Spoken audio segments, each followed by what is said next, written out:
All right, let's get into the meat and potatoes of this. Storage facilities. I need to know the 101 on this, right? Because that sounds like it's high level commercial real estate investing. You don't really hear black people talking about storage facilities at all. This is not like what's cool and popular in our community when we think about real estate investing. So, how did you even get into storage facilities and why? Great question. So, if you think about like 50 Cent, Bryson Tiller, you got the first album and you do a bunch of numbers on your first album. That sophomore album is pretty tough, right? Yeah, So yeah. I look at it the same way with my real estate career. My first deal was crazy. I didn't hit that type of deal going forward, right? So, I'm hitting base hits. I bought another property, and I end up getting 40 rental units, 40 doors, combination of 2 units, 4 units, single families. But in 2020, pandemic happened. And I had a good amount of my tenants, about 40% of my tenants, stop paying their rent. So now I'm stuck with the mortgage, right? Taxes, insurance, maintenance, water, sewer, everything you could think of, and I'm not getting the cash flow. So now I'm debt heavy, right? But I'm cash poor. So I had to pivot. I'm like, how could I, maneuver around this situation?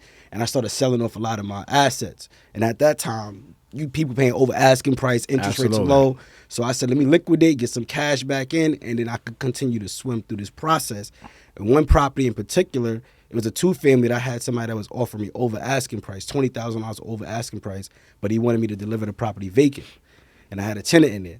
So I offered cash for keys to the tenant. I said, hey, I just need you out. I don't care if you owe me, just leave, take the $2,000. He accepted, but he said, I need you to put my items in a storage unit for 90 days until I find a new place to stay. So I started looking for a storage unit, couldn't find anything, everything was sold out, and the light bulb went off. I said, hold on. I need to be on this side of the business, right? Why is every single unit sold out? What's going on? And that's when I started YouTubing, Googling, researching, and I paid for a mastermind. I learned this whole new world. I flew out to Arizona, only black person in the room, 4, 5, $10 million deals. Everybody's How much raising was capital. that mastermind? 25,000. 25,000 mastermind. 25,000. Okay. Keep Yep. going. Keep going. And from that point on, being able to learn all the resources, I was able to go out there and buy my first self-storage facility, 88-unit facility in Pennsylvania back in 2020, 2 years ago. My first facility. That's how I got in the game. But if I didn't look to pivot out of what was happening currently in the real estate market, I wouldn't have found the opportunity to transition over to the self-storage space. So you said a lot of things that are interesting right there, right? You was debt heavy. Yeah. Debt heavy, but no cash flow coming in. So instead of being married to these properties, you had no emotion. So you say, you know what, let me unload, let me liquidate. And then you took those proceeds and then purchased an 88-unit facility. Correct. That's powerful, right? Now, so when well, another thing was powerful is you invested in your education because you did the Googles and the YouTube universities for free, but you said, no, that's not enough. I know there's more that they're not telling me, and you went and invested into yourself to learn more. So I always love when I hear people because you have to you have to invest in yourself. A lot of people think they just want to do everything on YouTube and Google, which these are great platforms to learn, but also at the same time, you have to invest into your education. Facts. So in that mastermind, it taught you how to buy, basically, really the deep details of buying storage facilities and analyzing them, I'm assuming, correct? Correct, absolutely. So when you found this deal, first of all, how did you find this deal? And why Philadelphia or Pennsylvania? Pennsylvania. So it's Fayetteville, Pennsylvania. It's a Pennsylvania. submarket. Okay. And the reason why I purchased in Fayetteville, Pennsylvania is because it's a submarket and it was a cheaper asset, right? It was 88 units. And the mastermind that I paid for, it was people that was buying 600 units, 700 units. I'm like, whoa, that's too big for me, right? I'll start out with an 88 units. So it was something just for me to get my feet. And how much did that cost you? $750,000. $750 for 88 units. Yeah. Okay, keep going. That sounds interesting. Yeah, $750 for 88 units. I leveraged the SBA. So I found a deal on LoopNet. So I just went on LoopNet, and I don't find deals like that anymore, but that was my first deal, right? I'm just trying to, get in the game, eager. This facility I was on LoopNet, I reached out to the broker. We went through the process, and, we leveraged the SBA, which we'll talk about that, but that's how I did it. But why Pennsylvania, right? Because I know there has to be areas or top areas to invest in storage facilities. I mean, they're everywhere. Anywhere you go, well, I could tell you in New York, you can't drive up and down Long Island without seeing storage facilities being built or they're already existing. And normally these big ass buildings with hundreds of units. Hell, we have a storage facility, right, that we use and we store our equipment and things of that nature in too. So, like, what made you choose Pennsylvania versus like New York? I couldn't afford it. Just be 100% with you, right? Buying a storage facility in New York City, you're talking $2, $3, $4 million, you know, for this type of square footage because the price is crazy. So 2-3 hours out in Pennsylvania, that's just a drive for me to go out there and I can now get in the game.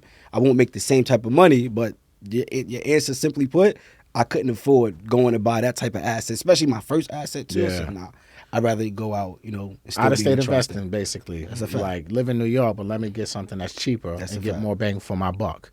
So, how do you analyze these facilities? Like, what numbers are you looking at when you're looking at a deal? So there's a few ways I want to evaluate, right? Number one, we look at supply index. So that's the first tool. So if I'm going to buy a facility, the way you get the supply index is you get the total amount of storage units in a 5-mile radius. So if there's 4 or 5 facilities in that 5-mile radius, you're going to total up the amount of units, right? So let's say if it's 4,000 total units within a 5-mile radius, I'm going to divide that by the total population in that 5-mile radius. And then if that number is 7% below, that's going to determine whether or not I'm going to do it. If it's below 7, now I want to invest. If it's not, then I'm probably going to stay away from it. And the reason why that supply index is important is because we want to go where the people is, right? So it's based upon population. Where are the homes? Where are the hospitals? Where are the schools? Like, where are the businesses, right? If you're buying a facility in the middle of nowhere, who's going to drive out to the sticks to rent out a unit? You know, so that's one of the tools that obviously is commercial real estate. So we are buying a business. We're buying an income stream. So I want to look at my cash on cash return. How much money am I putting up in my pocket? How long is it going to take me to get that money back? Is there any room for expansion, right? Can I add on different streams of income? And we'll break that down.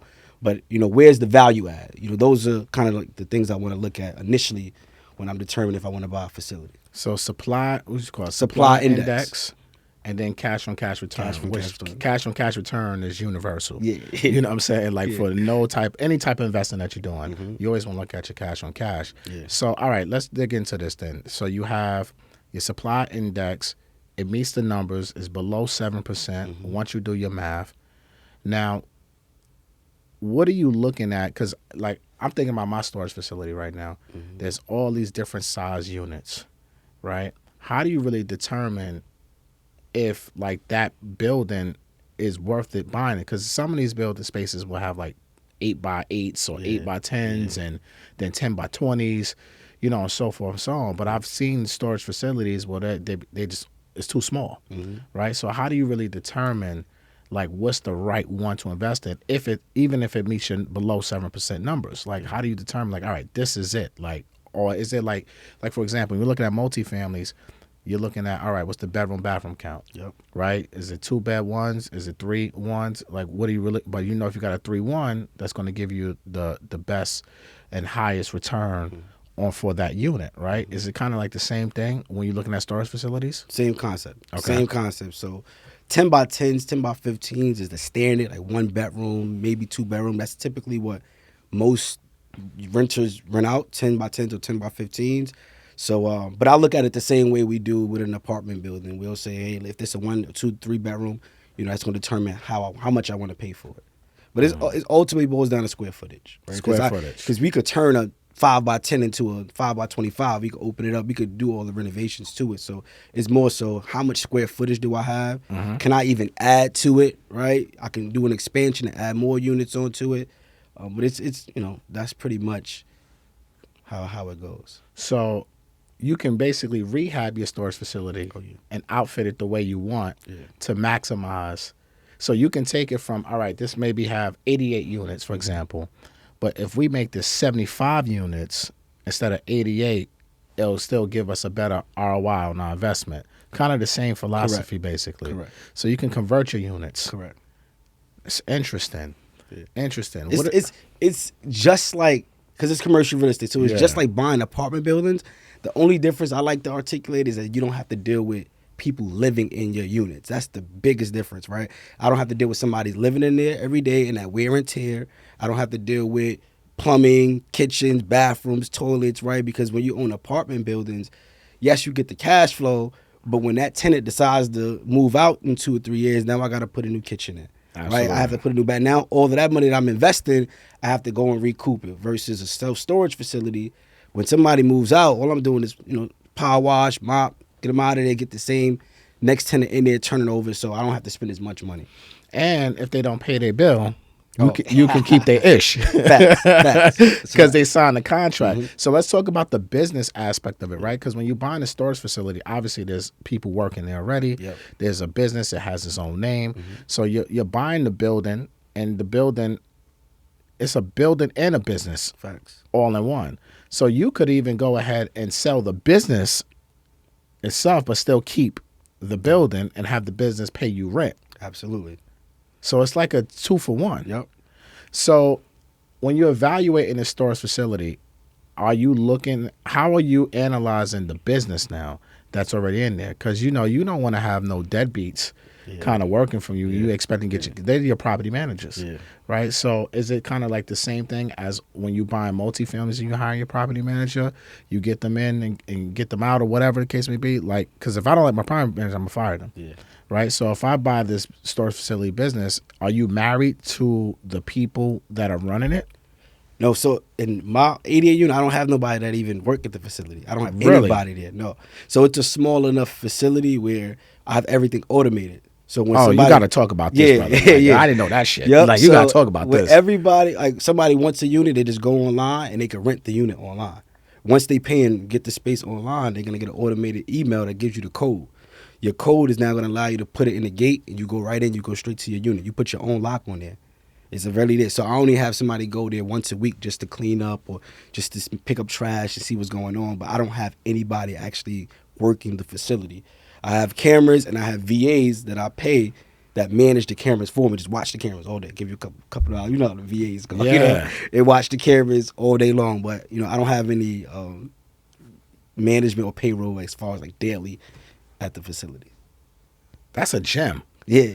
So wait a minute. So you basically have really no. So what's the overhead like? So the overheads, if you're financing, right? So you got your debt coverage. You got to pay that. Obviously, I have my management payroll that's going to go there and clean up on a weekly basis. Your maintenance. My maintenance, my snow removal when it's snowing is up in Pennsylvania. Lawn care, taxes, things like that. But it's not as heavy. So it's typically, my expense ratio is about 30%.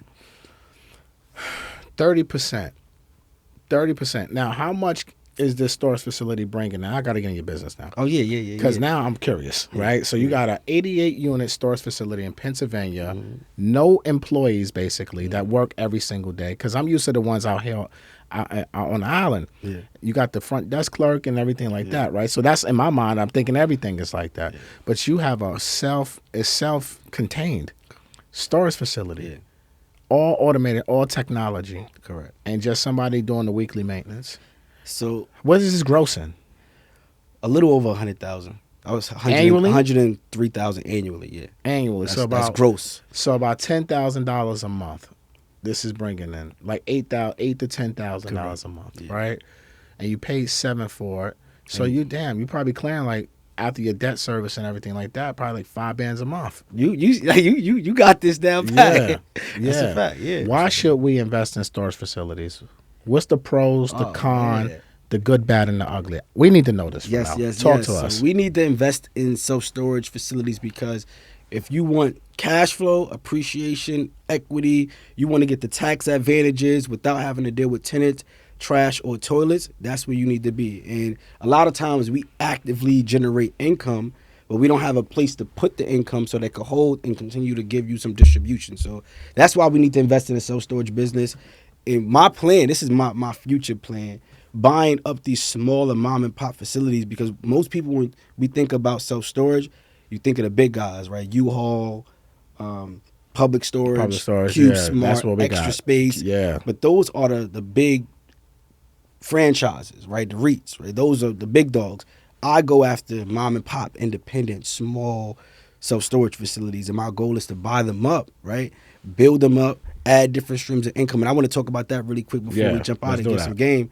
but add different streams of income, increase the value, and now 5 years I'm gonna exit and sell to the big dog, like a Public Storage and Extra Space, to these REITs, and now cash out, and then I can continuously reinvest. So that's the plan. Extra streams of income. So this is what Let's this is talk what I about it. love about self storage. Most people, how many streams of income do they say that an average millionaire has? 7. 7, right? That's what they say. Mm-hmm. Well, what happens is a lot of people, when they try to get multiple streams, they go into different industries and they're chasing their Jack of tails. all trades, but a master of none. With self-storage, you could actually generate multiple streams from this one asset, right? And I'll break this down. So with my 88-unit facility, I have vending machines as well. So I have 2 vending machines on the facility. And now that's additional stream of income. Is passive. I only pay somebody to go up there and change out the snacks and the drinks here and there on a monthly basis. But now I'm generating more capital. I have partnerships with moving companies because when people rent out the units, they need somebody to move their items back and forth. Well, I'm going to refer you to my moving company that I partner with, and now I'm going to get commissions. So that's another stream of income. Amazon drop-off. So I set up a location where we can drop off the packages. When you order from Amazon, it's holiday season, Black Friday. Well, you could drop off your packages at my storage facility, and now we generating more traffic, right? On top of that, you could actually partner with U-Haul, right? So not at the 88-unit facility, but my one in Tennessee, I have a partnership with U-Haul where they have an office in the building, and they pay their own employees. They run the trucks and everything, the transportation, but they give me 30% commission of the profits. So these are just ways where I could generate multiple streams and not necessarily have to manage that business. 'Cause I don't want to get in to do more work, right? I just want to better utilize my asset to provide different jobs and generate more income. So that's what we're doing. We kind of go on. And one thing that I'm working on right now as we speak is making some of the units content spaces. Okay. Right? So you see how we got the studio here? Yeah. Because this is definitely like a 1-bedroom storage facility. Exactly. Right here. Yeah. So just dress up the storage unit just like this, and then rent it out. Charge people to come shoot their podcast. And just Big keep gem. going. Yeah, I'm saying so. That's the reason. That's Big the gem. vision that I have, and that's what I love about the self storage business, because you can do things like that. You can get creative, but you still get the ownership. You get the cash flow, the appreciation, the equity. It builds over time, and then most importantly, you pass that down. I'm. You can do whatever you want to do with it. How to make a fortune Yeah. off of storage facilities. My guy, Ramel, thank you Appreciate for you, coming bro. in studio today. Yes, sir. Tell them how to find you. You can find me on Instagram at Mogul Lifestyle _. You can find me on YouTube, Mogul Elite Club, and TikTok, Mogul Lifestyle _. Steady drop game on the commercial real estate and credit space. So yeah, tap in.